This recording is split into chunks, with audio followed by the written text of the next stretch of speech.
রাহমাতুল লিল আলামিন যুদ্ধের ময়দানে গেলেন, একটা পাথরের টুকরা এসে রাসূলুল্লাহর মাথার মধ্যে লাগলেন। হেলমেট ভাঙ্গিয়ে রাসূলুল্লাহর মাথার মধ্যে এক টুকরা রড প্রবেশ করলেন। নবীজির রক্ত জমিনের মধ্যে পড়াইতে লাগলেন। নবীজি বেহুশ হয়ে জমিনের মধ্যে পড়ে গেছেন। সাহাবীরা পাগল,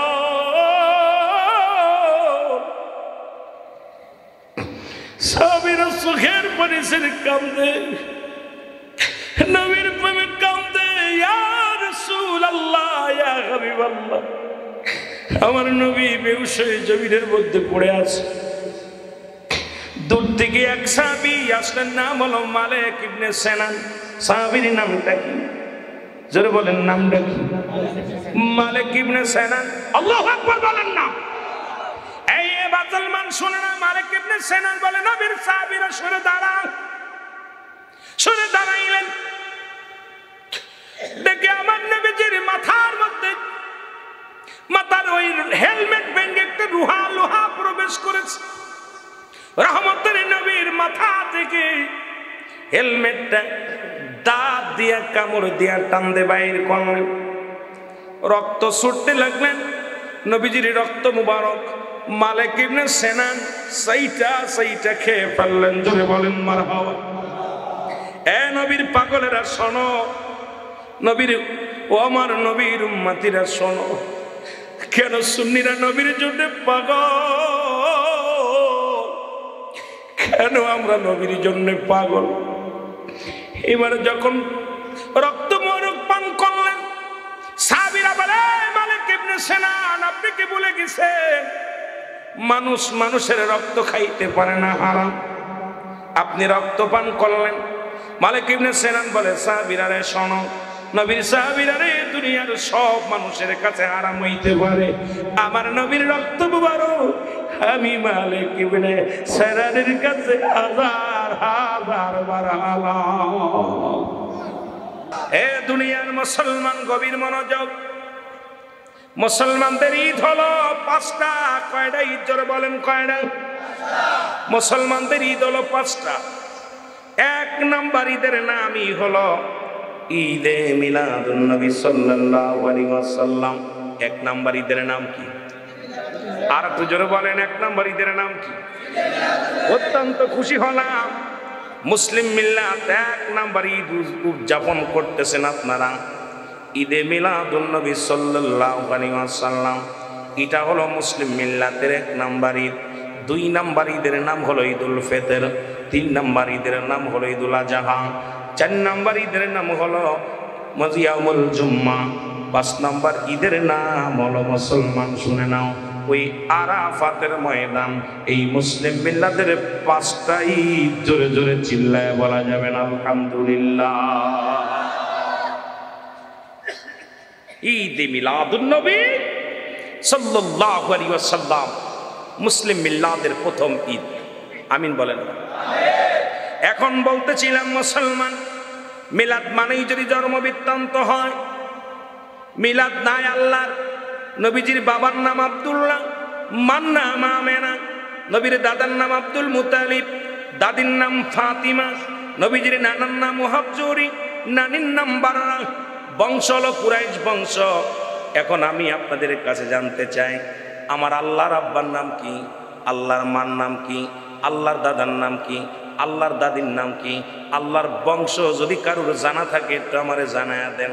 এখন যে সমস্ত মৌলবীরা ঈদে মিলাদুন নবী মানে না, আসলে তাদের মুসলমান গভীর মনোযোগ, তাদেরকে আমি কোনো মানুষের ভিতরেই ধরি না। জোরে জোরে বলেন ঠিক কি না? মিলাদ যারা মানে না, নবীর মিলাদ হয়েছে, মিলাদ মানেই জন্ম বৃত্তান্ত।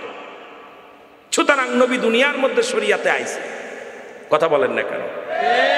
নবীজি যেহেতু আসছে, দুনিয়ার মধ্যে আগমন করেছেন, সুতরাং নবীর মিলাদ মানতেই হবে। অস্বীকার করার মতো কোনো পৃথিবীর মধ্যে কেউ নাই। পৃথিবীর কোনো মানব এটা অস্বীকার করতে পারেন না, কারণ আল্লাহ বলেন, হাবিব আপনি জানায়া দেন আমি আল্লাহ এক। কে? জোরে বলেন, আল্লাহ কয়জন? আর একটু জোরে বলেন, কয়জন? আল্লাহ বলেন, হাবিব আমি আল্লাহ এক। পৃথিবীর মধ্যে কাউরে জন্ম দিই নাই, কারো থেকে জন্ম নিই নাই। এই আসমান জমিনের মধ্যে আমার সমতুল্য আমার সমকক্ষ কেউ নাই। সুতরাং ইহা দ্বারা প্রমাণ হয় আল্লাহ কারো থেকে জন্ম নেন নাই, কারো থেকে কারোর জন্ম দেন নাই।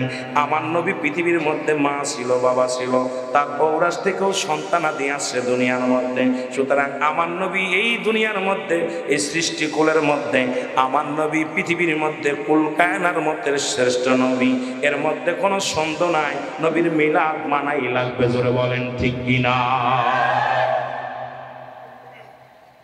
এখন আমার দেশে কিছু ভাইয়েরা নবীকে বাদ দিয়ে আল্লাহকে পাইতে চায়, ঠিক কিনা? এ মুসলমান রেজভি মাওলার ফতোয়া হলো, বড় মাঝে মাঝে আনন্দ লাগে কথাটা মাঝে মাঝে বলি। উনি বলছেন যারা নবীকে বাদ দিয়ে যারা আল্লাহকে পাইতে চায়, এই জামানার ওরা হলো আল্লাহ ওয়ালা কাফের। আল্লাহকে যারা বাদ দিয়ে যারা রাসূলকে পাইতে চায়, রাসূলকে বাদ দিয়ে যারা আল্লাহকে পাইতে চায়, এক শ্রেণী আছে যাদের মধ্যে নবীর প্রেম নাই, নবীর ভালোবাসা নাই, ডাইরেক্ট আল্লাহকে পাইতে চায়। এ মুসলমান গভীর মনোযোগ।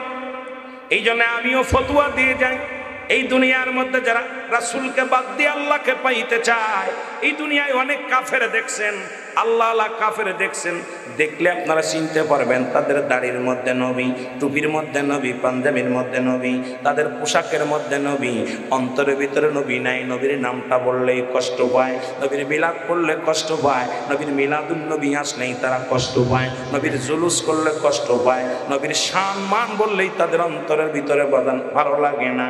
এই সমস্ত আল্লাহ আল্লাহ কাফের অভাব নাই। জোরে বলেন ঠিক কিনা? একটু মহব্বতের সঙ্গে দুরূদ শরীফ পড়েন। আল্লাহুম্মা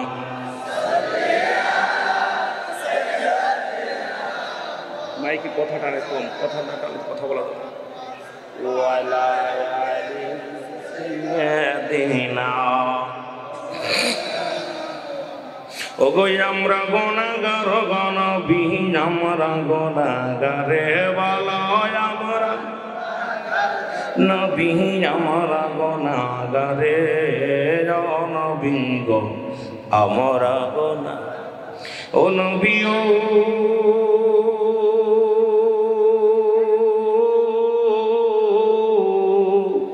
এই নতুন বাজার আসে কান্দা হইয়া দেওয়ানা,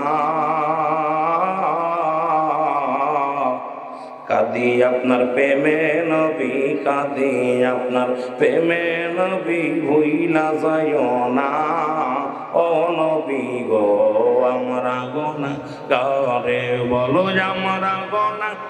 এ মাইক ঢাপ ঢাপ করে এখানে ভাই, মাইকটা ক্লিয়ার করেন।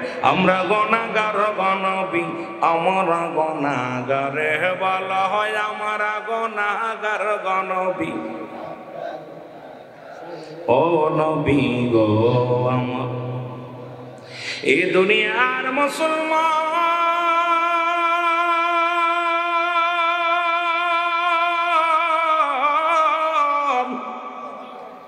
কারণ ওরা দুইটা ঈদ মানে, একটা ঈদুল ফিতর আর একটা ঈদুল আযহা।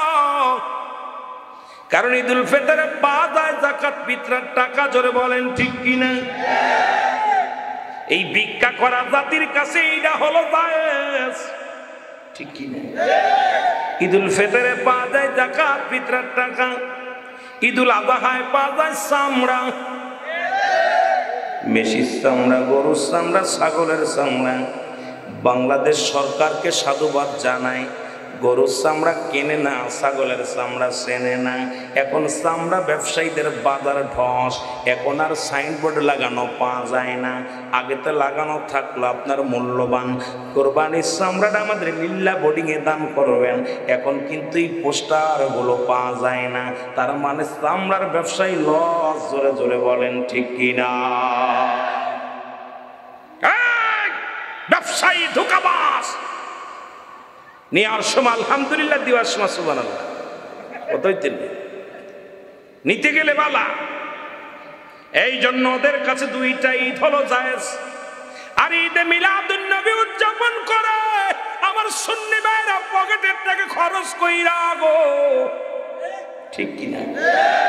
নবীর ইশকে দেওয়ানা হইয়া আমার সুন্নি ভাইরা পাগল হয়েছে রাসূলের মিলাদ পালন করে, নবীজির মিলাদ পালন করে, নবীজির প্রেমে পাগল দেওয়ানা হয়ে যায়। আর মুনাফিকরা এইটা দেখে হাসাহাসি করে। মুসলমান শুনে নাও, কেন নবীর বিরুদ্ধে কথা বলো, নবীর বিপক্ষে কথা বলো? নবী লাগবে কবরে, নবী লাগবে মিজানে, নবী লাগবে ফুলসিরাতে, নবী লাগবে ইয়াউমুল কিয়ামতের ময়দানে। নবী বিনে কোনো বান্ধব নাই, নাই রে, নবী বিনে কোনো উপায় নাই। এই নবীজির প্রেম ভালোবাসা যার অন্তরে যতটুকু, তার ঈমান বলতে ততটুকু। নবীর প্রেম ভালোবাসা যার অন্তরে নাই, তার ঈমান বলতে কিছু নাই, সরাসর বেঈমান। নবীর হাজির করছে। এখন কারা এই মিলাদুন নবীর বিরোধিতা করে? যারা নূরের নবীর বিরোধিতা করে। এ মুসলমান শুনে লাও গো, নবীজির চাচার সংখ্যা ছিল 9 জন। কয়জন? জোরে চিল্লায় বলেন কয়জন? 9 জন। এদের মধ্যে 2 জন হলো ঈমানদার। দাড়ি টুপি জুব্বা দেখে ভুলে যাওয়া যাবে না। আমাদের মতোই মুজাফফর মতো ওই অনেক মুফতি আছে, বাংলাদেশে নাম বলতে চাই না। অনেক বেঈমান আছে যারা এই শবে বরাতকে লাগাইছে কোথায় নিয়ে, ঈদে মিলাদুর নবীকে কোথায় নিয়ে লাগাইছে, মিলাদ শরীফকে কোথায় লাগাইছে। এখন কোরআনের ভুল ধরা নিয়ে ব্যস্ত আছে। এই বেঈমানদুর আকরামুজ্জামান একটা কাট্টা বেঈমান, তিনি লাগাইলেন শবে বরাতের রাত জাগিয়া আমল করলে। মুসলমান শুনে নাও, যে ফায়দা না হয় প্রতি তালায় সেই রাতটা কাটালেও তো আল্লাহর কাছে জবাব দিতে পারবে। যার জন্ম হয় প্রতি তালায়, সে তো এর চাইতে ভালো কথা বলতে পারে না। এই ভাগ্য রজনী নিয়ে যিনি কথা বলে, এই বাংলার জমিনে থাকার একটার তার নাই। জোরে জোরে চিল্লায় বলেন ঠিক কিনা?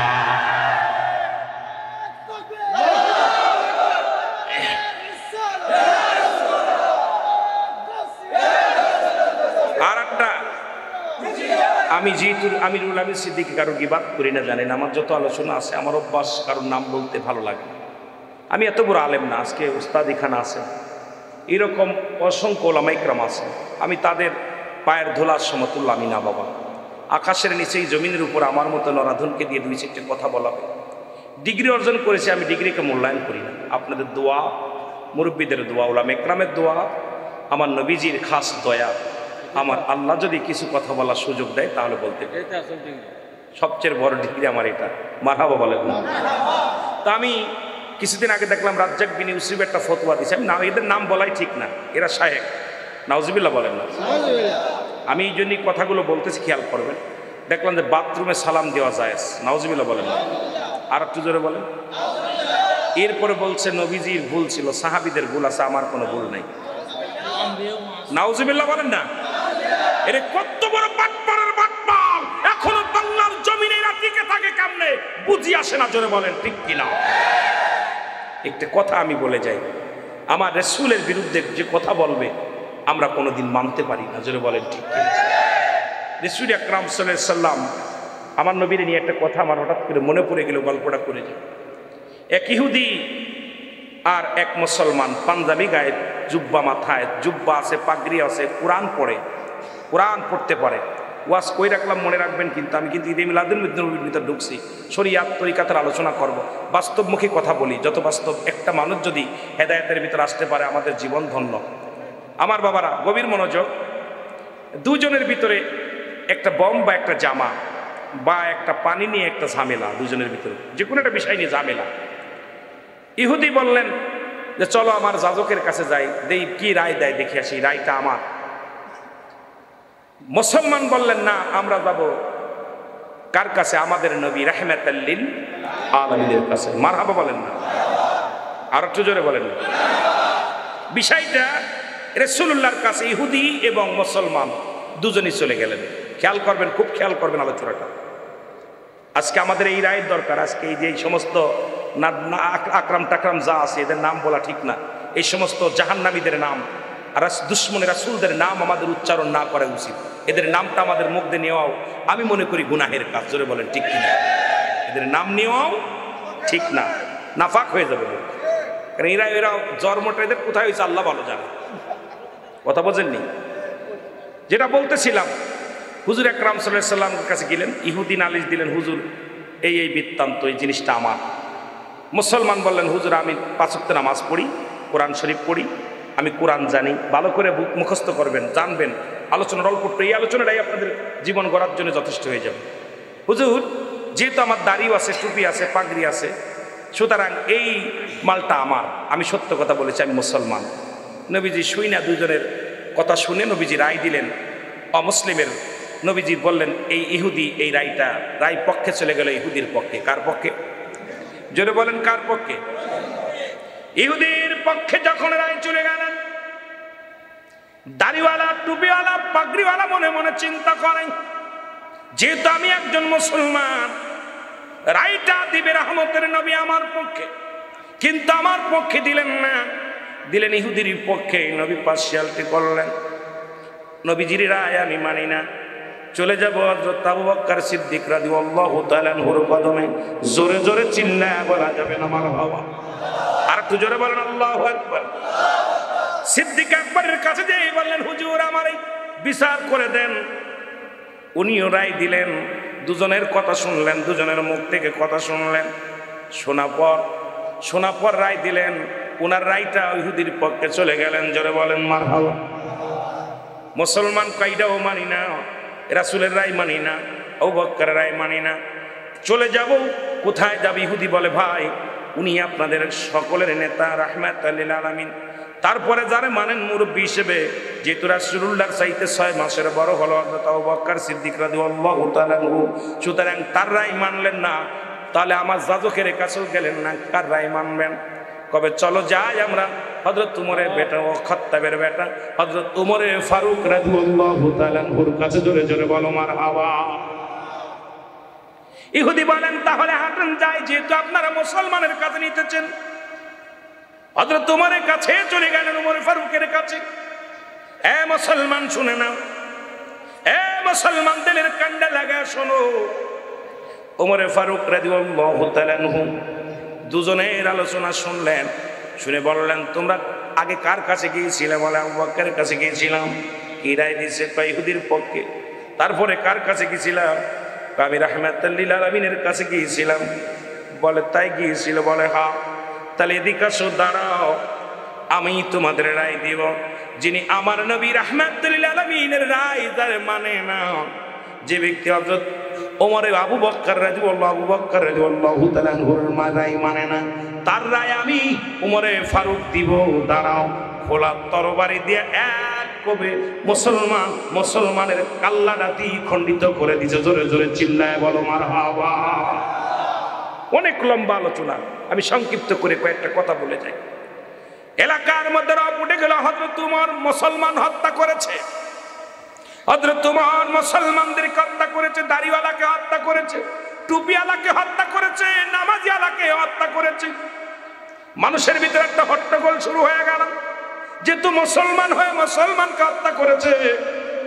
এরা রাসূলের কাছে চলে আসলেন, উমরের বিরুদ্ধে অভিযোগ নিয়ে নবীর কাছে চলে আসলেন। আমার নবীকে জিবরিল আমিন আল্লাহ বলেন, জিবরিলে দৌড়ায়া যাও, আমার হাবিবকে জানায়া দাও, আমার হাবিব যেন কোনো রকম রায় না দেয়, আগে আমার রায়টা শোনায়া দাও। কারণ তাকে জানায়া দাও, হযরত উমর কোনো মুসলমানকে হত্যা করে নাই, মুসলমান দাড়িওয়ালা হত্যা করেছে, টুপিওয়ালা হত্যা করেছে, কিন্তু হযরত উমরে ফারুক পৃথিবীর মধ্যে যাকে হত্যা করেছে তিনি কোনো মুসলমান নাই। অমিনান নাস, মানুষের মধ্যে মায়া করে তারা বলবে আমার না, তার ঈমান আনছে বিল্লাহি, আল্লাহর প্রতি, আখিরাতের প্রতি বিশ্বাস স্থাপন করছে। আমাকুম বিমুমিনিন, আল্লাহ বলে ডাক দিও, আমিনান নাস, মানুষের মধ্যে আছে। ও মুসলমান শুনে নাও, শুনে নাও, তৎকালীন জামানায় হযরত উমরে ফারুক যাকে হত্যা করেছিল, তিনি ছিলেন তৎকালীন জামানার বড্ড মুসলমান রূপী পশু। তিনি ছিলেন দাড়িওয়ালা মুনাফিক, তিনি ছিলেন টুপিওয়ালা মুনাফিক, তিনি ছিলেন পাগড়িওয়ালা মুনাফিক, তিনি ছিলেন কুরআনওয়ালা মুনাফিক। সুতরাং অন্তরের ভিতরে নবীর রায় মানতে পারে নাই, নবীর ভালোবাসা মানতে পারে নাই, নবীর ভালোবাসা তার অন্তরে ছিল না। হযরত উমরে ফারুক তাই তো তাকে দুনিয়া থেকে চির বিদায় করে দিয়েছে। এইরকম আমার দেশে অনেক শায় আছে, দাড়িওয়ালা, টুপিওয়ালা, পাগড়িওয়ালা, আমার রাসূলের কথা শুনলেই তাদের কলিজার মধ্যে আঘাত লাগে। আমার কথা, হযরত উমরে ফারুকের মতো নেতা যদি দুনিয়ার মধ্যে থাকতো, এদেরও শিরচ্ছেদ করা হয়ে যেত। জোরে বলেন ঠিক কিনা? আমার ভাইরা, ওনাকে নিয়ে গেলাম, হাটাজারিতে গেছি, দরজা দিয়ে গেছি, আমার তো লম্বা টুপি দেখে টের পেয়ে গেছে। এখন মা কবরের কাছে তো দাঁড়াইছি, ওই শফি সাহেবের কবর আর হলো বাবুনগরের কবর এক জায়গায় দেওয়া। তা আমি এর আগে শুনেছি যে কবরের পাশে, পায়খানার পাশে কবর। তা আমি আশ্চর্য নিজের চোখে দেখতে গেলাম, দেখি আসলেই পাশেই বাথরুম টাথরুম, সাইডেই অজুখানা টানা। তা দেখলাম যে উনি সারা জীবন পায়খানাটা বেশি ভালোবাসতো, এই জন্যই ওয়াজের ময়দানে খালি বলতো রাসূলের দুরূদ পড়ে তাবারক খা পায়খানা। তা উনি কবরে শুয়ে শুয়ে পায়খানা খাবে বিলেই এমন একটা ব্যবস্থা করে দিছে, ওখান থেকে সুন্দর ঘ্রাণটা ওনার নাকে যে লাগতেছে। ঠিক কিনা, ঠিক কিনা? এরপরে দাঁড়ায় আমার সাথে আর একটা লোক ছিল, উনি জি আমি কার জন্য দোয়া করেন, দেখেন দুশ্মনের রাসূলের জন্য কোনো দোয়া নয়। ওরা টের পাইছে, আমরা তখন গেট লাগাই, আপনি সুন্নি বক্তা না, হেনে কেন আপনি? আমি কেন আছি, কি হয়েছে, সমস্যা কি? আপনি হেনে কেন? এখন ওখান থেকে আরো দু একটা ছেলে ছিল, ওরা আমার তাড়াতাড়ি দেখলাম ব্ল্যাকমেল করে একটা চিন্তা, ওনাদের জানে যে উনি অবস্থা। এখন দাঁড়ায় দেখি ওনার কবর জিয়ারত করতেছে। আমি এইটা দেখে আবার ভিডিও তুললাম যে কি অবস্থা দেখিনি, যে ওরাও ভিডিও, সারা জীবন কবর জিয়ারতের বিরুদ্ধে অভিওয়াজ করে গেছে, আবার ওনার ছাত্ররা দেখি বয়া বয়া দোয়া করতেছে। আমি আরে কাজ্জাবের বাচ্চা, কাজ্জাব, সারা জীবন যার কবর জিয়ারতের বিরোধিতা করে গেছি, রাসূলের মিলাদ শরীফকে নিয়ে ব্যঙ্গ করেছি, তোর অবস্থা পায়খানার ভিতরে তোর কবর ওই আবু জেহেলের মতো। জোরে বলেন ঠিক কিনা? আবু জেহেলের মতো অবস্থা তোর।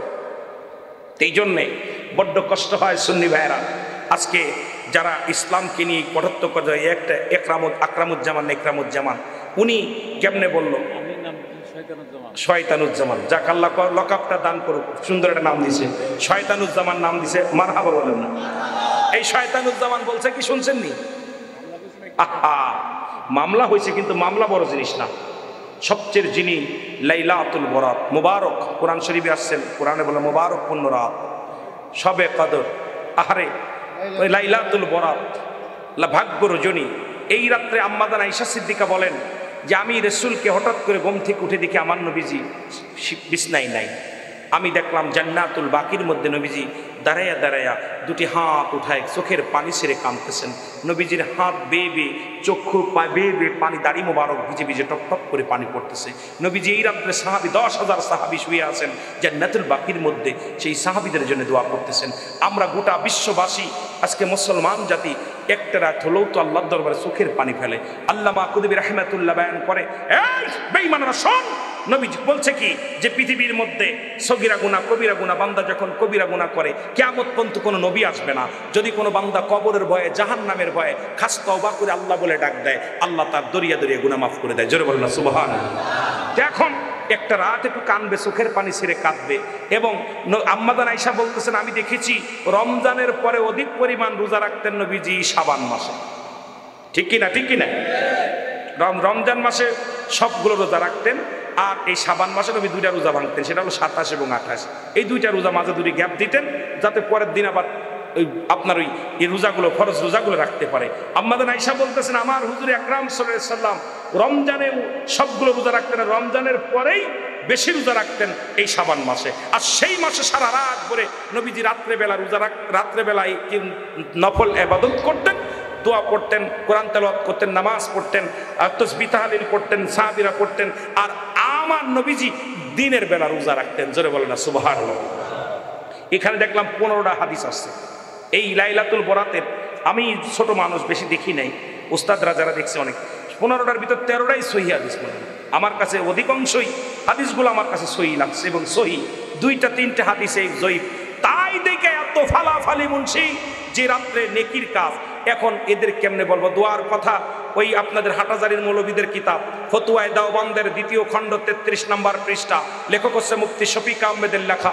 এই কিতাবের মধ্যে লিখলেন 5 ওয়াক্ত নামাজ আদায় করে জিয়ারত করে সর্বহালাতে আল্লাহর দরবারে দুটি হাত উঠায় দোয়া করা উত্তম সুন্নাত এবং মুস্তাহাব। জোরে বলেন সুবহানাল্লাহ।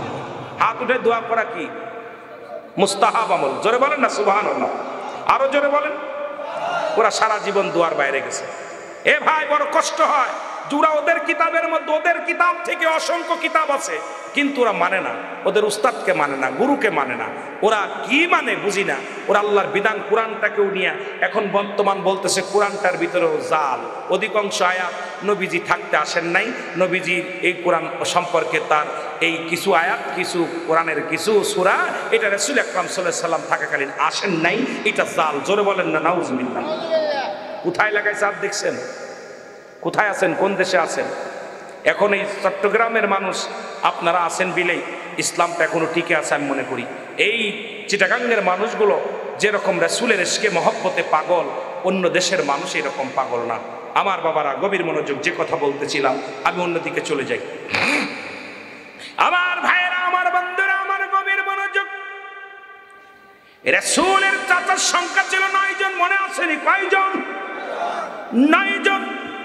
এদের মধ্যে ইমানদার হলো 2 জন। একজনের নাম আমিরে হামজা, আর একজনের নাম হযরত আব্বাস। বাকি 7 জনই রাসূলের সঙ্গে বিরোধিতা করেছিল। তারা বাকি রাজারা ছিল, রাসূলকে তারা নবী মানতে পারে নাই। বলতো আব্দুল্লাহর বেটা মুহাম্মদ কেমনে নবী হয়? সে তো এতিম।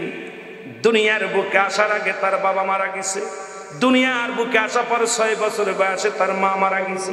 সে একজন অপায়া। সুতরাং রাসূলকে কত কষ্ট দিছে। রাসূলের চাচারা হয়ে নবীকে মানতে পারে নাই।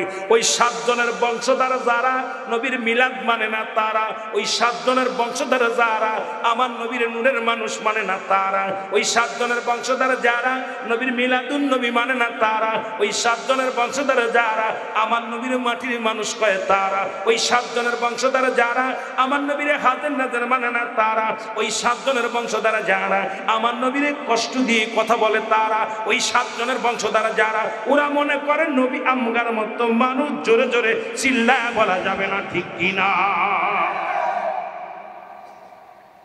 ওই 7 জনের বংশধর যারা এখন বাংলার জমিনে আছে, ওদেরকে যতই আপনি বোঝান কোনদিন নবীর শান বুঝতে চাইবে না। আমার নবীর ইজ্জতের চাদর ধরে তারা টানাটানি করবে। এরা দুশ্মনের রাসূল। সুতরাং দাড়ি টুপি জুব্বা দেখে ভুলে যাওয়া যাবে না। আমার মতো অনেক দাড়িওয়ালা, আমার মতো অনেক টুপিওয়ালা, আমার মতো বড় পাগড়িওয়ালা বাংলার জমিনে অলিগলি ওয়াজ করে, নবী মাটির মানুষ বলে ওয়াজ করে, আমার নবীর কষ্ট দিয়ে কথা বলে, মিলাদের বিরোধিতা করে কথা বলে, দুরূদের বিরোধিতা করে কথা বলে। আমি এই জন্য আপনাদেরকে বলে যাই, আগে দেখবেন ব্যক্তির জীবনের অমূল্য সম্পদের নাম হলো রুহু, আর মানব জীবনের অমূল্য সম্পদের নাম হলো ঈমান। মুসলমান শুনে নাও, রুহুবিহীন কোন বডির কোনো মূল্য নাই, রুহুবিহীন কোন বডির মূল্য নাই, ঠিক কিনা? জোরে বলেন, রুহুবিহীন কোন বডির মূল্য নাই। দেখতে শুনতে বালা, ভিতরে আপনার রুহু নাই। এই রুহুটা আবার লাগাই দিছে আমাদের দেশে 2 মুফতি সাহেব দেখলাম, একজন জামায়াতে বক্তা, আর একজন দেখলাম সুন্নি বক্তার ভিতরেও সেও বলতেছে রুহুটা থাকে কপালে। আরে কপাল পুরা সন, মানুষের বান্ধুদের নিচেই থাকে একটা হাড়, হাড়ের নিচে একটা গোস্ত, আরবিতে বলে কাল, ইংলিশে বলে হার্ট, বাংলায় বলে হৃৎপিণ্ড। এটা যাদের পবিত্র, সমস্ত দেহ রাজ্য পবিত্র। আর মানুষের ডান্ডুদের নিচেই থাকে হলো রুহু। রুহু কোনোদিন কপালে থাকে না। আজকে কপাল পুরা কয় রুহুটা থাকে কপালে। আর মুসলমান এদের মতো কপাল পুরা দুনিয়ার মধ্যে আর কেউ নাই। জোরে বলেন ঠিক কিনা?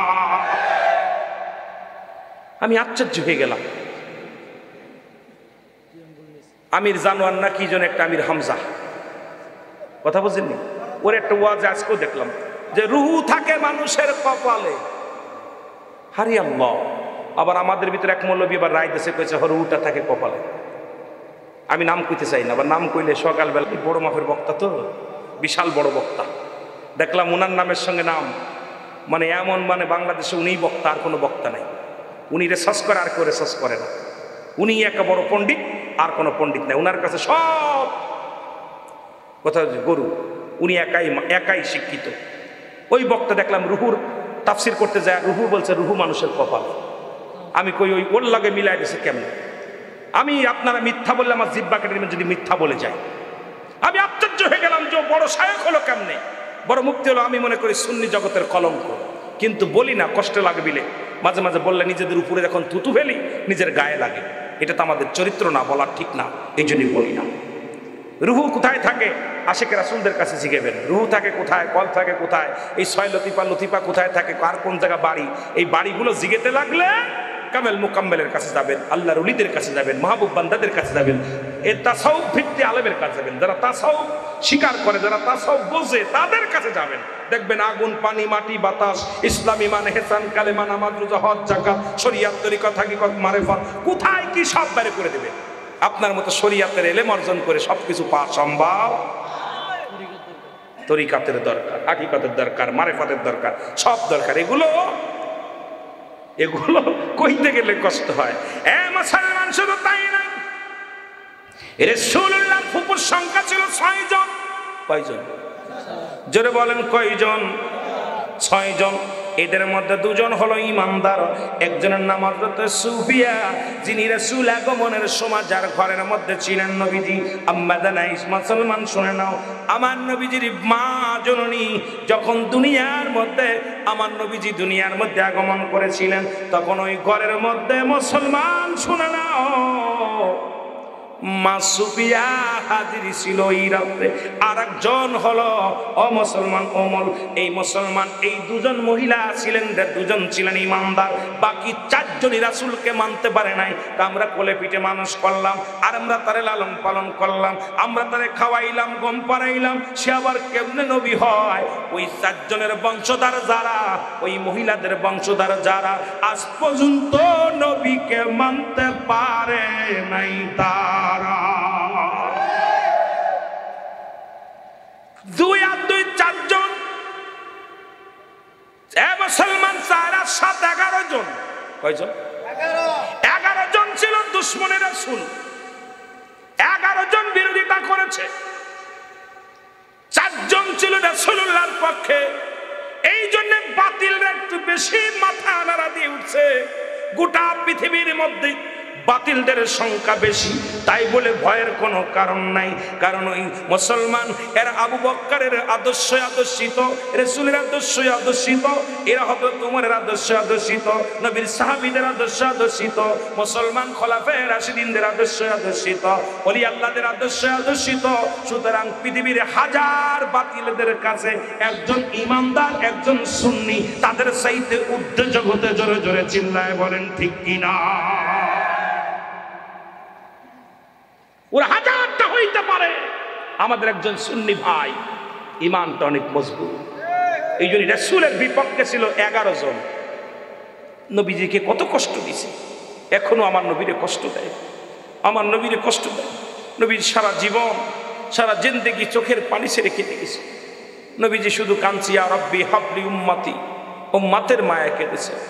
আর এই বেঈমানগুলো নবীজিকে নির্যাতন দিছে, কষ্ট দিছে, কত কষ্ট নবীকে দিছে। তবু নবী কোনোদিন তাদের জন্য অভিশাপ করেন নাই, দোয়া করেছে আল্লাহ ওদের হেদায়েত দান করে। ঠিক কিনা আমার ভাইয়েরা? সেই জন্য আমরা সুন্নি ভাইয়েরা সারা জীবন ওদেরকে, ওদের জন্যই যে আল্লাহ ওদের হিদায়াত দান করো, না হলে ওদের হালাক করে দাও। গোটা মুসলমান জাতিকে যারা শেষ করতেছে, জোরে বলেন ঠিক কিনা? আরো জোরে বলেন ঠিক কিনা? একটু মহব্বতের সঙ্গে দুরূদ শরীফ পড়ুন। আল্লাহুম্মা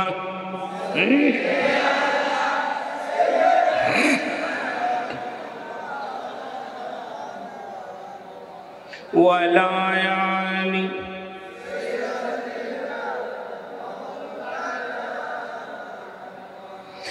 মুসলমান গভীর মনোযোগ।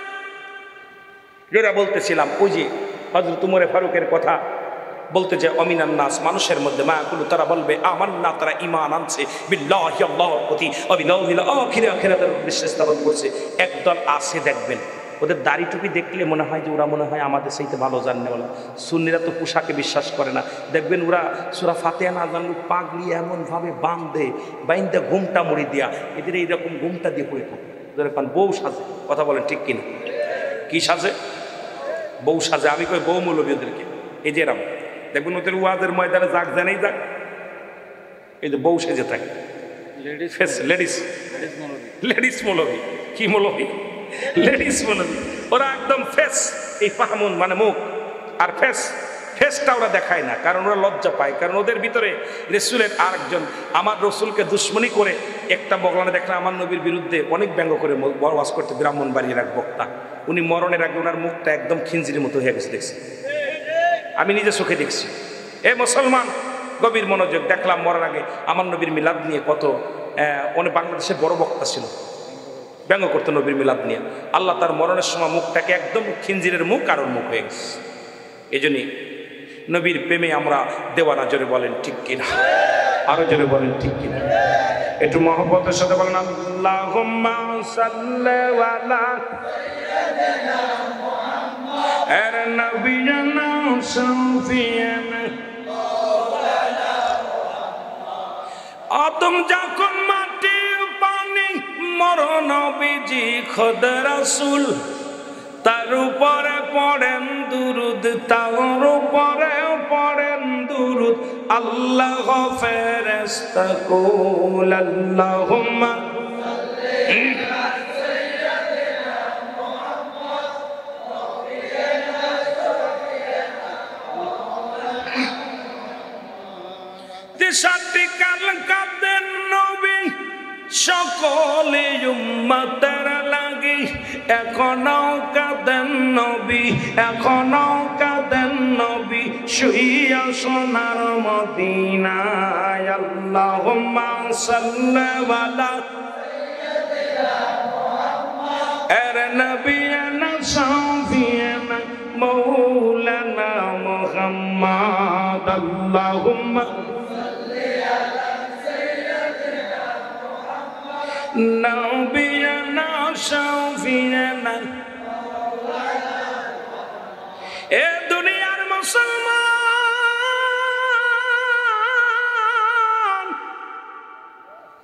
এ জীবন জীবন নয়, এমন একটা জীবন আসবে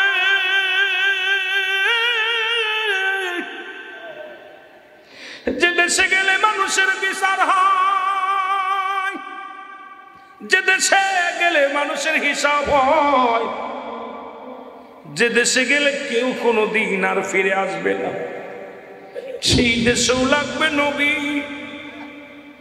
নবী বলেন হায়াতি খায়রুল লাকুম, আমার হায়াতের জিন্দেগিটা আমার উম্মতের জন্য কল্যাণকারক। জোরে বলেন মারহাবা, আর একটু জোরে বলেন। নবী উম্মতিরা রে, শরিয়াত তুই কথা কি কত মারেফাত সব জায়গায় আমি নবী। হায়াতের জিন্দেগিটা আমার উম্মতের জন্য কল্যাণকারক। কেমনে তুমি সংসার জীবন করবা নবী, কেমনে তুমি বিয়া শাদী করবা নবী, কেমনে তুমি ব্যবসা বাণিজ্য করবা নবী, কেমনে সালাত আদায় করবা নবী, কেমনে কবরে শুয়াইবা সবই নবী। মুসলমান নবী কয় বান্দারে উম্মতিরা শোন, আমি নবী দুনিয়ার মধ্যে আগমন করেছি আমার উম্মতের কল্যাণের জন্য। ওয়াফাতি খায়রুল লাকুম, আমার ওয়াফাতটা আমার উম্মতের জন্য কল্যাণ স্বরূপ। জোরে জোরে বলেন মারহাবা, আর একটু জোরে জোরে চিল্লায়া বলা যাবে না আল্লাহু আকবার। নবীজি কি বলে দেখেন, নবী বলছে হায়াতি খায়রুল লাকুম, আমার হায়াতের জিন্দেগিটা আমার উম্মতের জন্য কল্যাণ স্বরূপ। কারণ আমি নবী উম্মতের সঙ্গে কথাবার্তা বলেছি, আজকে মিলাদুন নবীর কথা বলতে যে কথাগুলো বলতেছি, আমি নবী উম্মতের সঙ্গে চলাফেরা করেছি। এখন কিছু বেঈমানরা কয় নবী আমগার মতো মানুষ, কারণ নবীর ছেলে ছিল, মেয়ে ছিল, নবী বিয়া করছে, নবীর বউ ছেলে মেয়ে ছিল। এই বুকারা হল, আবার নবী দুনিয়া থেকে বিদায় হয়ে গেছে, কেউ কয় নবী মারা গেছে। মামাতি খায়রুল লাকুম ওয়াফাতি খায়রুল লাকুম। নবী কয় উম্মতিরা রে, আমি নবী দুনিয়া থেকে বিদায় নিলাম, এটা আমার উম্মতের জন্য কল্যাণ স্বরূপ। পৃথিবীর মধ্যে কোন উম্মত যখন গুনাহের কাজ করে গো,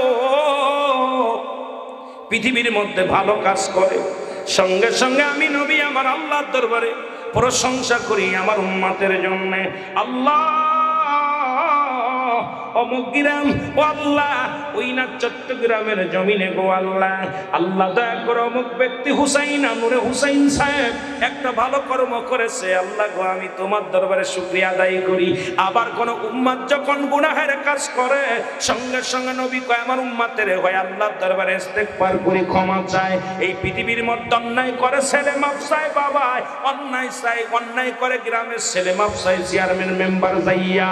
এমন নবীর উম্মত হইলাম, অন্যায় করি আমি, ভুল করি আমি, ক্ষমা চায় আমার নবী। এই নবীর পক্ষে থাকার দরকার আছে কি না?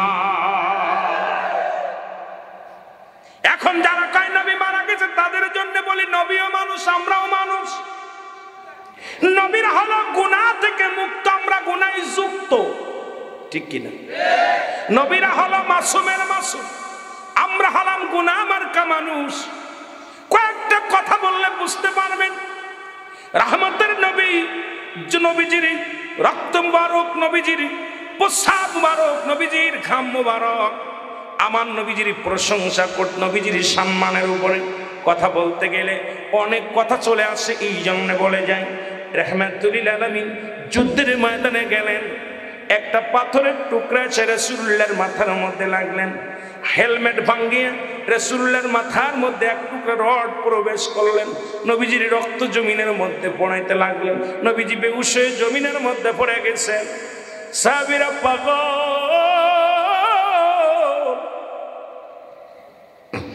সাহাবীরা চোখের পানি ছেড়ে কাঁদে, নবীর প্রেমে কাঁদে, ইয়া রাসূলুল্লাহ, ইয়া হাবিবাল্লাহ, আমার নবী বেহুশ হয়ে জমিনের মধ্যে পড়ে আছে। দূর থেকে এক সাহাবী আসলেন, নাম হলো মালিক ইবনে সিনান। সাহাবীর নামটা কি? জোরে বলেন, নামটা কি? মালিক ইবনে সিনান। আল্লাহু আকবার বলেন না। এই বাদলমান শুনে না, মালিক ইবনে সিনান বলে, নবীর সাহাবীরা সরে দাঁড়ান। সরে দাঁড়াইলেন, দেখে আমার নবীজির মাথার মধ্যে, মাথার ওই হেলমেট ভেঙে একটা লোহা প্রবেশ করেছে।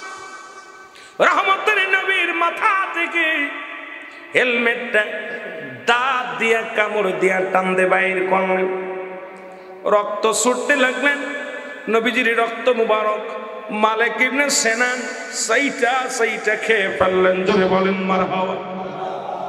এ নবীর পাগলেরা শোনো, নবীর ও আমার নবীর উম্মতিরা শোনো, কেন সুন্নিরা নবীর জন্য পাগল, কেন আমরা নবীর জন্য পাগল? এবার যখন রক্ত মোরক পান করলেন, সাহাবীরা বলে, মালিক ইবনে সিনান আপনি কি বলে গেছেন মানুষ মানুষের রক্ত খাইতে পারে না, হারাম, আপনি রক্ত পান করলেন।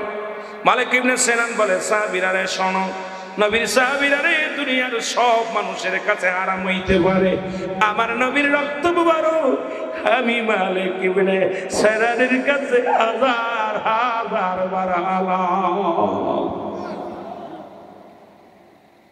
নবীজি হুঁশ হইলেন, নবীজি যখন হুঁশ হইলেন, সাহাবীরা বলে, ইয়া রাসূলুল্লাহ, ইয়া হাবিবাল্লাহ, আপনার মালিক ইবনে সিনানের ঈমান নষ্ট হয়ে গেছে, সে আপনার রক্ত পান করেছে।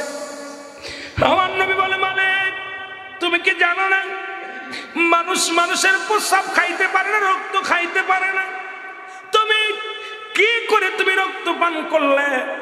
মালিক ইবনে সিনান বলে, ইয়া রাসূলুল্লাহ, ইয়া হাবিবাল্লাহ, পৃথিবীর সমস্ত মানুষের কাছে আপনার রক্ত হারাম হইতে পারে, আমি মালিক ইবনে সিনানের কাছে 100 বার, 1000 বার হালাল।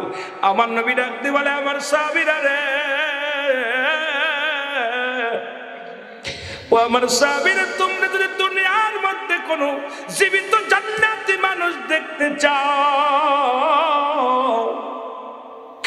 এই পৃথিবীর মধ্যে যদি জীবিত কোন জান্নাতি মানুষ দেখতে চাও, আমার মালিক ইবনে সিনানকে প্রাণ ভরে দেখে নাও। জোরে জোরে চিল্লা বলা যাবে না মারহাবা। এর নবীজির শানের কথা বলবো রে কারে, বলেন নবীজির প্রেমের কথা, আরো জোরে বলেন নবীজির প্রেমের কথা বল, নবীজির শানের কথা বলবো রে ইলাহি আলামিন, উম্মতের জাবিন তরাবে দয়াল নবী তোমায় বিপদে, তরাবে দয়াল নবী তোমায় বিপদে, নবীজির গুণের কথা বলবো রে কারে, বলেন নবীজির প্রেমের কথা। নবীর শান বইলা শেষ করা যায়? একটু জোরে বলেন না, নবীজির প্রেমের কথা বল। কি বলিব মহিমা, নবী বলেন ফাতিমা। কি বলিব মহিমা, নবী বলেন ফাতিমা। যেতে হবে মারে মাটির কবরে, যেতে হবে মাগো মাটির কবরে। আরে ইলাহি আলামিন উম্মতের জামিল তরাইবে দয়াল নবী তোমায় বিপদে। নবীজির গুণের কথা বল, একটু মহব্বতে বলেন নবীজির প্রেমের কথা, আরো জোরে বলেন নবীজির শানের কথা। লা ইলাহার কালেমা পড়েন যত উলামা, ওরে লা ইলাহার কালেমা পড়েন যত উলামা। জবান করবে বাহির আল্লাহ আসানে, জবান করবে বাহির আল্লাহ আসানে। আরে নবীর বংশ দিওয়ানা জঙ্গলাই ঠিকানা, নবীর বংশ দেওয়ানা জঙ্গলাই ঠিকানা। ঘুরিয়া বেড়াও কেন খোঁজ না তারে, ঘুরিয়া বেড়াও কেন খোঁজ না তারে। নবীজির গুণের কথা বল, আরো জোরে বলে নবীজির প্রেমের কথা বল। আরে নবীজির প্রেমের কথা,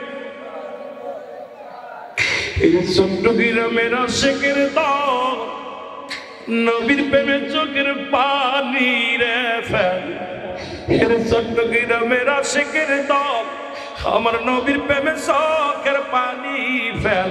দয়াল নবী যাবে না কঠিন দিনে ভুলে, দয়াল নবী যাবে না কঠিন দিনে ভুলে। নবীজির গুণের কথা বল, আরো জোরে বলেন নবীজির শানে। وما أرسلناك إلا رحمة للعالمين। নবী গো আপনি রাহমাতাল লিল আলামিন, আল্লাহ হল রাব্বুল আলামিন। আপনি উম্মতের রহমত, আপনি উম্মতের কান্ডারি, আপনি উম্মতের দরদি, আপনি উম্মতের জান, আপনি উম্মতের প্রাণ, আপনি উম্মতের কলিজা। আপনি বিহীন উম্মতের বাঁচতে পারি না। উম্মতিরা আপনার জন্য প্রেমে দেওয়ানা, আপনার প্রেমে আসক্ত হইয়া নবী গো আপনার প্রেমে পাগল পারাপার। কারণ যেদিন আপনি আমাকে ভুলে যাবেন এই জীবনের সব বরবাদ হয়ে যাবে। ইয়া রাসূলুল্লাহ, ইয়া হাবিবাল্লাহ, আপনার কদমে একটু গোলামদের জায়গা করে দিন। জোরে জোরে চিল্লায় বলেন মারহাবা। মহব্বতের সঙ্গে দুরূদ শরীফ পড়েন আল্লাহুম্মা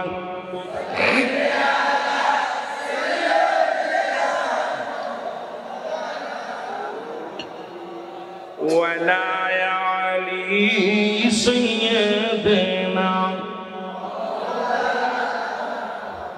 আরো জোরে বলেন আল্লাহুম্মা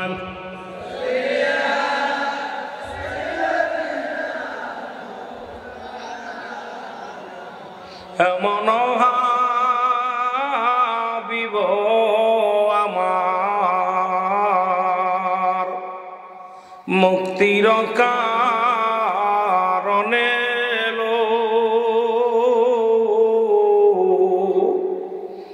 ওফাতের পরেও নবীজি পাপী উম্মতিরে না ভুলিল।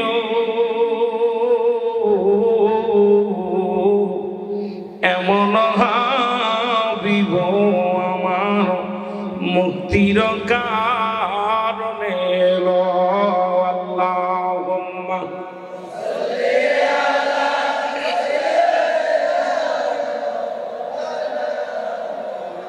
ওয়ালা আলি সাইয়্যিদিনা। এ মুসলমান শুধু তাই না, নবীজির প্রস্রাব মুবারক। আজকে যারা নবীকে নিয়ে কটাক্ষ করে নবীর সম্মানের উপর একটু ডুব দিচ্ছে, শুনে নাও। নবীজির প্রস্রাব মুবারক, একটু গেল রক্ত মুবারক, এবার প্রস্রাব মুবারক। নবী গভীর রাত্রে প্রস্রাব করে উম্মে আইমানকে ডাক দিয়ে বলেন, উম্মে আইমান, এই নাও প্রস্রাবের পেয়ালা রেখে দাও, শত্রুপক্ষ হানা দিতে পারে, রাত্রে বেলা ফেলে দিতে, সকাল বেলা ফেলতে হবে। গভীর রাত হয়ে গেল, রাসূলুল্লাহর প্রস্রাবের মধ্যে অমুসলমান সুন্দর ঘ্রাণ বাইর হয়ে গেল। উম্মে আইমানের পিপাসাও লাগলো, একেতে প্রস্রাবের মধ্যে সুঘ্রাণ বাইর হলো, তারপরে প্রস্রাবখানার মধ্যে সুঘ্রাণ দেখিয়া উম্মে আইমান রাসূলুল্লাহর প্রস্রাব মুবারক চিন্তা করে সকালবেলা ফেলে দিব, এটা মানুষের পায়ের তলে পড়বে, আমি বেঁচে থাকতে আমার নবীজির প্রস্রাব মুবারক মাটির মধ্যে পড়তে দিব না, মানুষের পা লাগতে দিব না, আমি আমার নবীজির প্রস্রাব মুবারক পেটের ভিতর রেখে দিব। জোরে জোরে চিল্লা বলা যাবে না মারহাবা? আর একটু জোরে বলেন। উম্মে আইমান রাতের অন্ধকারে রাসূলুল্লাহর প্রস্রাব মুবারক খেয়ে ফেললেন। এই মুফতি সাহেবরা, কার বিরুদ্ধে কথা বলিস? প্রস্রাব মুবারক খেয়ে ফেললেন। সকালবেলা নবীজি বললেন, উম্মে আইমান প্রস্রাব নিয়ে আসো, প্রস্রাবখানা ফেলে দিতে হবে। উম্মে আইমান বলে, ইয়া রাসূলুল্লাহ, ইয়া হাবিবাল্লাহ, বেয়াদবি মাফ করবেন, আমার আপনার গভীর রাত্রে পিপাসা লেগেছিল, আমি আপনার প্রস্রাব মুবারক আমি আমার পেটের ভিতরে রেখে দিয়েছি, খেয়ে ফেলেছি। আমার নবী বলেন, উম্মে আইমান তুমি কি জানো না মানুষ মানুষের প্রস্রাব খাইতে পারে না? তুমি কি জানো না মানুষের প্রস্রাব খাইলাম? উম্মে আইমান বলে, হুজুর পৃথিবীর সব মানুষের কাছে হারাম হইতে পারে, আমার কাছে হালাল। আমার নবী ডাকতে বলে, জেনে রাখো উম্মে আইমান, তোমার বংশের ভিতরে, তোমার জাতের ভিতরে যত জাতি বাইর হবে প্রত্যেকের গা দিয়ে সুন্দর ঘ্রাণ, তোমাদের সমস্ত জাতির, তোমার কওমের সমস্ত গা দিয়া সুন্দর ঘ্রাণ বাইর হবে। জোরে জোরে বলেন মারহাবা। এ ভাই, রাসূলের প্রস্রাব মুবারক সাহাবীরা খেয়ে ফেলেছে। আমার ভাইরা, আমার বন্ধুরা, আমার আজকে যারা কয় নবীও মানুষ, আমরাও মানুষ, আমি তাদের জন্য দুই চারটে কথা বলে যাই, আপনাদের জানার দরকার। পৃথিবীর সব জায়গায় মেসাল দেওয়া যায়, রাসূলুল্লাহর সঙ্গে কোনো মেসাল নাই। মদিনা শরীফের মাটি, বাংলাদেশের মাটি, মদিনার মাটি গায়ে লাগলে গুনাহ ঝরে যায়, বাংলাদেশের মাটি গায়ে লাগলে চুলকানি রোগ হয়। মদিনার বুকে একখণ্ড পাথর আছে, যে পাথরের মধ্যে চুমা দিলে মুসলমান শুনে নেন জীবনের গুনাহগুলো ঝরে যায়। বাংলাদেশের মাটি, বাংলাদেশের পাথরের মধ্যে চুমা দিলে প্রস্রাবের গন্ধ পাওয়া যায়। মদিনার মাটি, বাংলাদেশের মাটি, মদিনার পাথর, বাংলাদেশের পাথর, পাথরে বেশ কম আছে, মাটিতে বেশ কম আছে। নবী মানুষ, তবে তোর মতো আমার মতো মানুষ নয়। আজকে যারা আমার নবীর কামগার মতো মানুষ, এদের মতো ঈমান হারা মানুষ আর পৃথিবীর মধ্যে কেউ নাই। জোরে জোরে চিল্লায় বলেন ঠিক কিনা? আর একটু জোরে বলেন আল্লাহু আকবার। এ মুসলমান শোনো না, রহমতের নবী, মাগফিরাতের নবী একদিন পায়খানা মুবারক করতে গেলেন। ভালো করে শুনলেন, পায়খানা মুবারক করলেন। আম্মা জান খাদিজাতুল কুবরা রাসূলুল্লাহর পায়খানা দেখার জন্য বড় ছটফট করতে লাগলেন যে নবীজির পায়খানা কেমন দেখব। অন্ধকার, পাথরে আগুন জ্বালাইয়া নবীজির পায়খানা মুবারক দেখার জন্য অগ্রসর হলেন। আম্মা জানের গা দিয়ে দরদর করে ঘাম ঝরতে লাগলেন। জমিনের জবান খুলে গেছে। জমিন বলে, আম্মা জান আপনি কি খোঁজেন? কই কে রে, তুমি কথা বলো। কয় মা গো, আমি জমিন, আমি মাটি, কথা বলতেছি। কই মাত্র আমার নবী পায়খানা করে গেল, আমার নবীর পায়খানা কোথায় গেল? জমিন বলে, মা গো, যেদিন থেকে আমার আল্লাহ আমাদের জমিন বানাইছে, যেদিন থেকে আমার আল্লাহ তাআলা এই জমিনটা বানাইছে, সেদিন থেকে অপেক্ষা আছি আমার নবী কখন পায়খানা করবে, আমার নবী কখন প্রস্রাব করবে। যখন আমার নবী আমার বুকের উপরে যখন পায়খানা প্রস্রাব করে, আমরা জমিন হা করে খেয়ে ফেলে দিই। জোরে বলেন মারহাবা। আর একটু জোরে। এই বাতিলেরা শুনে নাও, যারা নবীর দুশমন তাদেরকেও জানায়া দাও। এ মুসলমান, আর আমি মৌলবী যদি পায়খানা করি, হাটাজারির ওই মৌলবী যদি পায়খানা করে, কুত্তায় খায় না, আর আমার নবী নবীর পায়খানা জমিন পায় না, ওই মৌলবী যদি কয় নবী আমগার মতো মানুষ, এই কথা জীবনেও মেনে নেওয়া যায় না। সে শফি বাবু হোক আর বাবনী বরিক হোক, আর যতবার কুতুবউদ্দিন হোক না কেন, আমার নবীর পায়খানা জমিন পায় না, আর আমার মতো মৌলবীর পায়খানা কুত্তায় খায় না, কুত্তাও সুখে সুখে দেখে চলবে কি চলবে না, সেই মৌলবী যদি কয় নবী আমগার, মেনে নেওয়া যাবে? জোরে বলেন, মেনে নেওয়া যাবে? এখন আমাদেরকে বুঝতে হবে, যারা নবীকে সাধারণ মানুষ মনে করে, নবীকে যারা সাধারণ তাদের সাথে তুলনা দেয়, তার পিছে নামাজ পড়বেন না। জানতে শরীফে এই সমস্ত দুশ্মনের রাসূলের পিছে নামাজ পড়বেন না, এদের সাথে আত্মীয়তা করবেন না। যারা আমার নবীকে কটাক্ষ করে কথা বলে, আল্লাহর রাস্তে তাদের সঙ্গে কোনো আত্মীয়তা করবেন না। আমার নবীরে যারা সত্য মনে করতে চায়, আমার নবীরে যারা মাতার সঙ্গে তুলনা দিতে চায়, আমার নবীর এলেম যারা তাদের এলেমের সঙ্গে তুলনা দিতে চায়, আল্লাহর রাস্তে তাদের সঙ্গে কোনো আত্মীয়তা করবেন না, তাদের সাথে কোনো সম্পর্ক করবেন না, তাদের সাথে কোনো ছেলে মেয়ে বিবাহ দিবেন না, তাদের সঙ্গে কোনো আত্মীয়তা করবেন না। রাজি আছেন? জোরে বলেন, রাজি আছেন? আর মনে থাকে যেন, ও যত বড় টাকাওয়ালা হোক, বাড়িওয়ালা হোক, ওদের সঙ্গে আমাদের কোনো আপোষ নাই। দুশ্মনের রাসূলের সঙ্গে, দুশ্মনের রাসূলের সঙ্গে আমাদের কোনো সম্পর্ক থাকতে পারে না। জোরে বলেন ঠিক কিনা? একটু মহব্বতের সঙ্গে দুরূদ শরীফ পড়ুন। আল্লাহুম্মা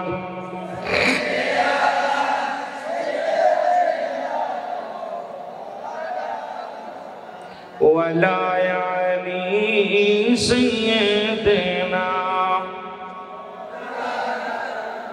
আমার মরণ আসিবে কখন কেউ তো জানি না, আমার মরণ আসিবে, এই আমি চলে যাব, আমায় তোমরা ভুইলা যাইও না, আমি চলে যাব, আমায় তোমরা না, আমার মরণ আসিবে কখন কেউ তো জানি না, আমার মরণ আসিবে। টাকা পয়সা দালান কোটা জাগা করেছি, সব কিছু ফেলাইয়া আজি একাই চলেছি রে আমি, সব কিছু ফেলাইয়া আজি একাই চলেছি। আমি যাবার কালে ভেবে দেখি আমার কেউ নাই, আমি যাবার কালে ভেবে দেখি না, আমার মরণ আসিবে কখন কেউ তো জানি না, আমার মরণ। এ দুনিয়ার মুসলমান,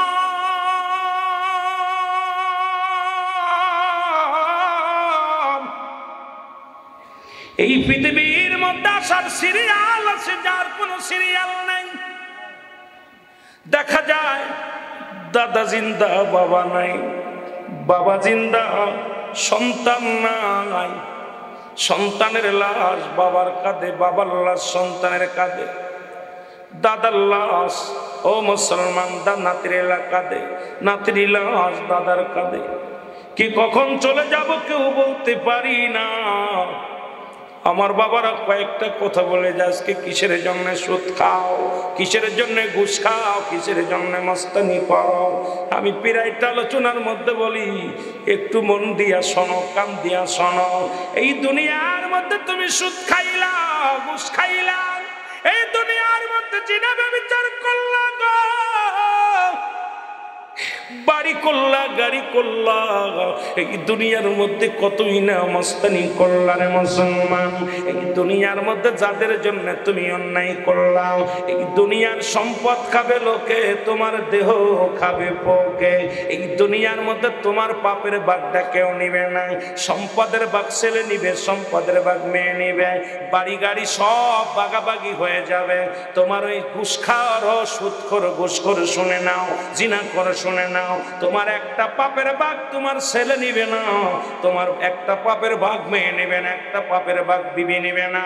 এই দুনিয়ার মধ্যে তুমি কার জন্য সুদ খাও, কার জন্য ঘুষ খাও, কার জন্য তুমি এত অন্যায় করো গো।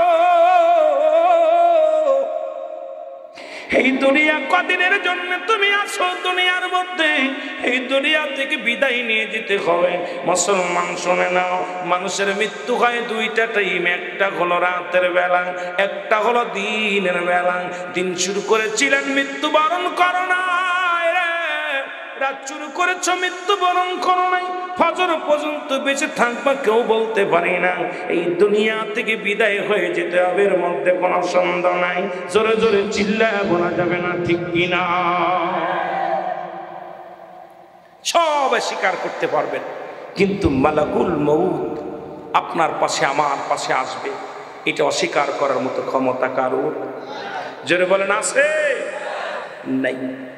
আমার ভাইরা, আমার বন্ধুরা, আমার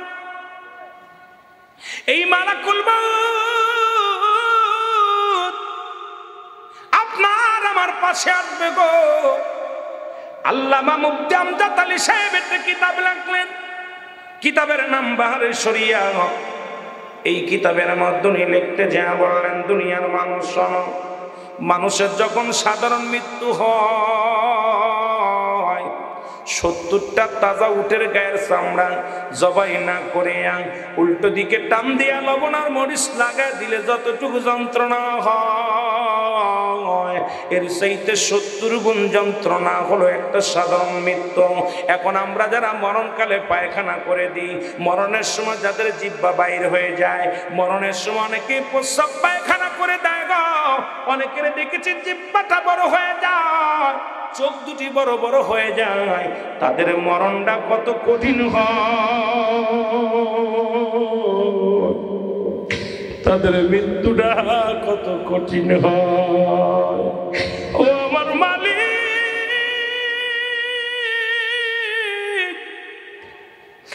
এক নাম্বার বিপদ হলো মানুষের মরণ।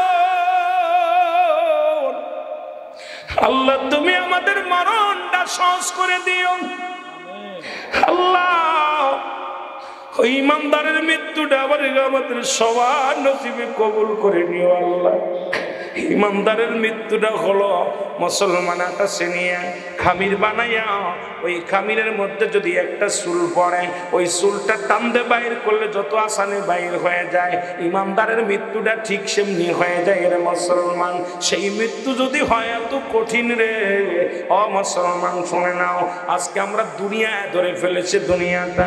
হযরত ঈসা আলাইহিস সালামের একটা কথা আমার মনে পড়ে গেল, মরণের কথা বলতে যাইয়া।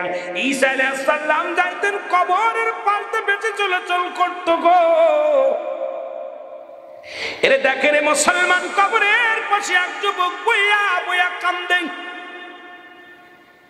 ঈসা আলাইহিস সালাম ডাকতে বলে, যুবক আমি দেখতেছি আজ কদিন তুমি এই কবর গোরস্থানের পাশে দাঁড়ায় দাঁড়ায় কান্দো, বইয়া বইয়া কান্দো। যুবক রে তুমি কেন কান্দ? যুবক বলে, হুজুর আমি কান্দি, আমার স্ত্রী মারা গেছে, আমার স্ত্রী মারা গেছে, এই জন্য আমি বসে বসে কান্দি। ঈসা নবী বলে, যুবক রে তুমি কান্দো না, এই দুনিয়া থেকে তোমার বিবি চলে গেছে, তোমারও চলে যেতে হবে। যুবক বলে, হুজুর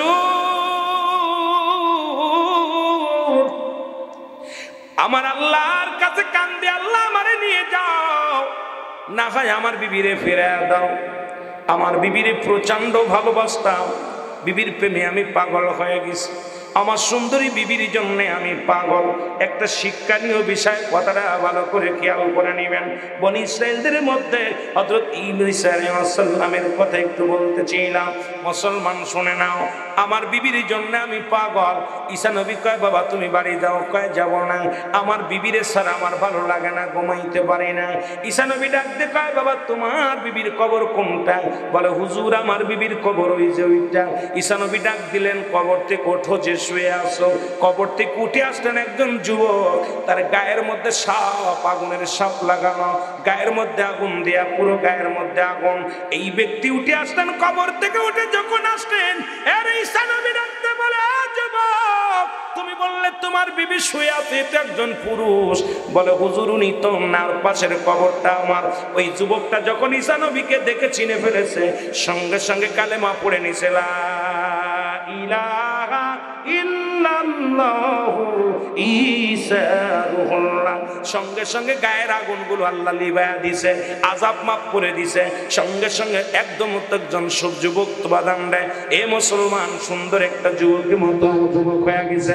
আল্লাহ নবী ঈসা কয়, যুবকরে তুমি শুয়ে যাও। সঙ্গে সঙ্গে ডাকতে বলে, আল্লাহ নবী ঈসা রে, আমি কবরের ভিতরে আযাবের মধ্যে ছিলাম, জাহান্নামের মধ্যে ছিলাম। জাহান্নামের অগ্নিকাণ্ডগুলো আমাকে অনেক আক্রমণ করেছে, অনেক সাপ বিশ্ব আমার আক্রমণ করেছে, আমি কষ্টে ছিলাম। ঈমান আনার সঙ্গে সঙ্গে আল্লাহ আমারে দয়া করেছে। হে আল্লাহ নবী ঈসা, আপনার প্রতি ঈমান আনার সঙ্গে সঙ্গে আল্লাহ আমারে জাহান্নামের আগুন লিভায়া দিয়েছে।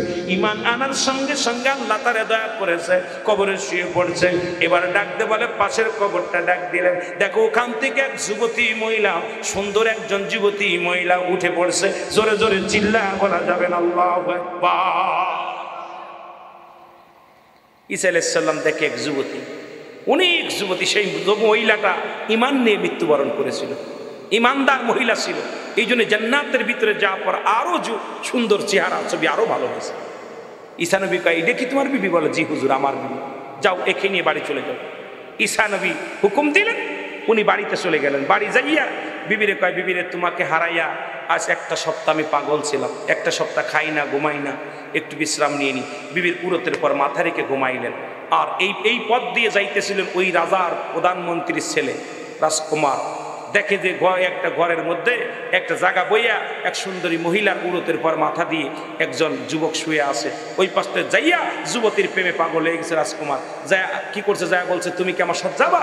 যুবতী লাফ দিয়ে উঠছে, স্বামীরে ঘুমাই থুইয়া ঘোড়ার পিছে উঠে দৌড় দিয়ে চলে গেছে। ঘোড়ার পিঠে যাইয়া এখন যুবকের গম ব্যাঙ্গা দেখে, গম থেকে উঠে দেখে বউ নাই। পাগল হয়ে গেছে বোর জন্য, বোর জন্য পাগল হয়ে গেছে, বউ আর পায় না।